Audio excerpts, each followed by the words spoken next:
Nah, kalau ngancam itu untuk tidak dipecat itu gunanya apa? Untungnya apa? Coba dipikir secara logika.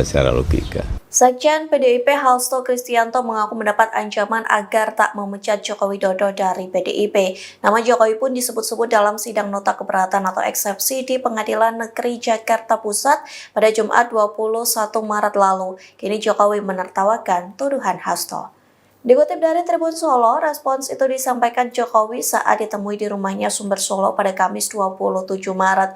Jokowi pun mempertanyakan apa motifnya mengancam agar tidak dipecat PDIP. Pasalnya Jokowi mengaku merasa tidak ada untung dan rugi melayangkan ancaman itu. Bahkan Jokowi menilai biasa saja terkait dirinya yang dipecat oleh PDIP. Ayah Gibran Rakabuming Raka ini mengaku heran dengan pernyataan Hasto. Ia pun meminta agar dipikir secara logika. Di satu sisi Jokowi menghormati pemecatan PDIP yang terhitung sejak 14 Desember 2024 lalu.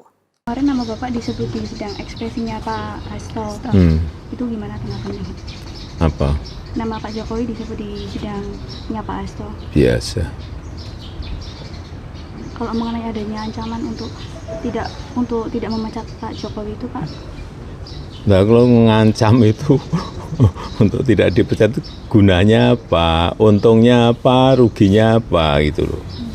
Mau dipecat juga biasa-biasa saja. Nggak ngefek. Apa coba? Coba dipikir secara logika. Download Tribun X sekarang, menghadirkan lokal menjadi Indonesia.